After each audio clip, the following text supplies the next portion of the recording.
Chapter 4. And Samuel's word came to all Israel. Now the Israelites went out to fight against the Philistines. The Israelites camped at Ebenezer, and the Philistines at Aphek.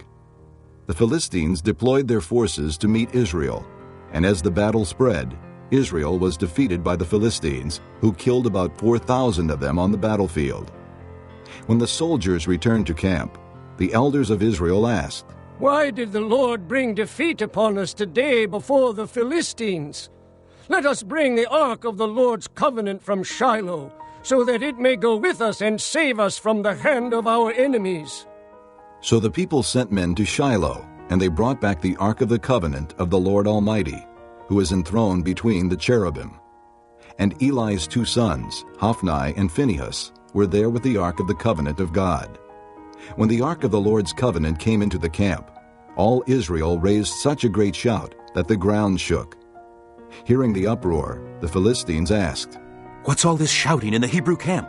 When they learned that the ark of the Lord had come into the camp, the Philistines were afraid.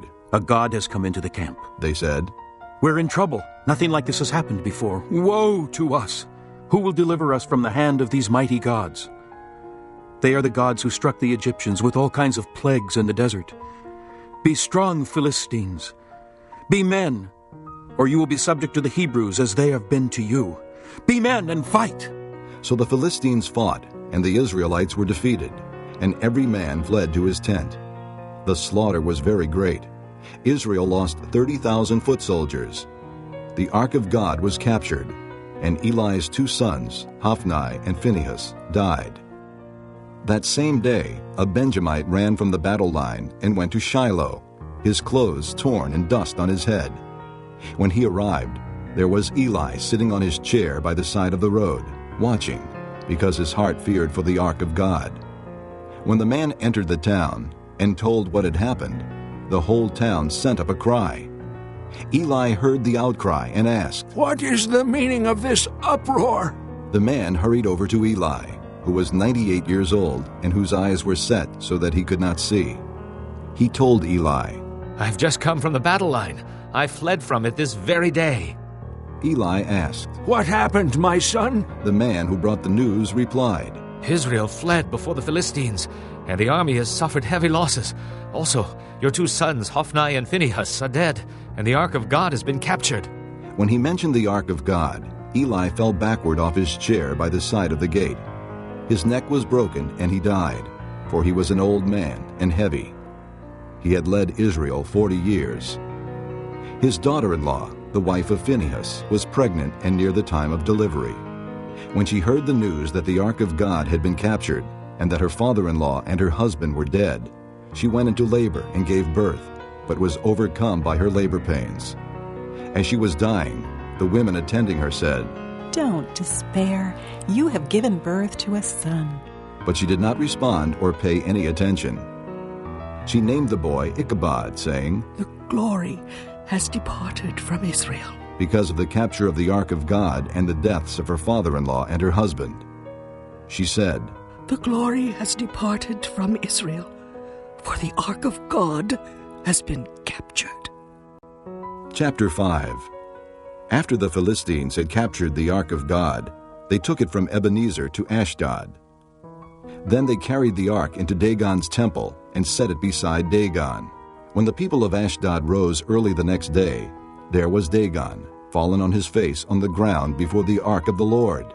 They took Dagon and put him back in his place. But the following morning when they rose, there was Dagon, fallen on his face on the ground before the ark of the Lord. His head and hands had been broken off and were lying on the threshold. Only his body remained. That is why to this day neither the priest of Dagon nor any others who enter Dagon's temple at Ashdod step on the threshold. The Lord's hand was heavy upon the people of Ashdod and its vicinity. He brought devastation upon them and afflicted them with tumors. When the men of Ashdod saw what was happening, they said, "The ark of the God of Israel must not stay here with us, because his hand is heavy upon us, and upon Dagon our God." So they called together all the rulers of the Philistines and asked them, "What shall we do with the ark of the God of Israel?"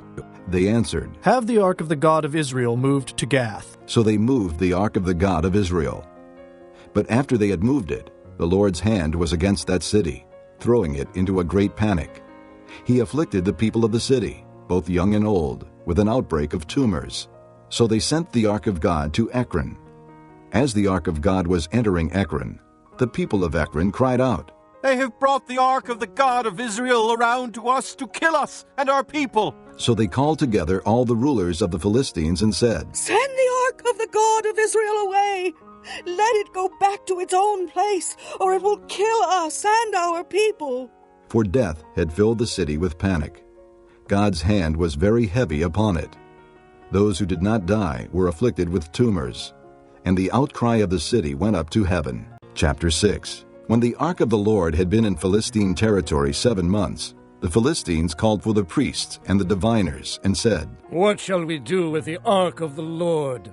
Tell us how we should send it back to its place." They answered, If you return the ark of the God of Israel, do not send it away empty, but by all means send a guilt offering to him. Then you will be healed, and you will know why his hand has not been lifted from you. The Philistines asked. "What guilt offering should we send to him?" They replied, 5 gold tumors and 5 gold rats, according to the number of the Philistine rulers, because the same plague has struck both you and your rulers. Make models of the tumors and of the rats that are destroying the country, and pay honor to Israel's God. Perhaps he will lift his hand from you and your gods and your land. Why do you harden your hearts as the Egyptians and Pharaoh did? When he treated them harshly, did they not send the Israelites out so they could go on their way? Now then, get a new cart ready, with 2 cows that have calved and have never been yoked. Hitch the cows to the cart, but take their calves away and pen them up. Take the ark of the Lord and put it on the cart, and in a chest beside it put the gold objects you are sending back to him as a guilt offering. Send it on its way, but keep watching it. If it goes up to its own territory toward Beth-Shemesh, then the Lord has brought this great disaster on us. But if it does not, then we will know that it was not his hand that struck us, and that it happened to us by chance." So they did this.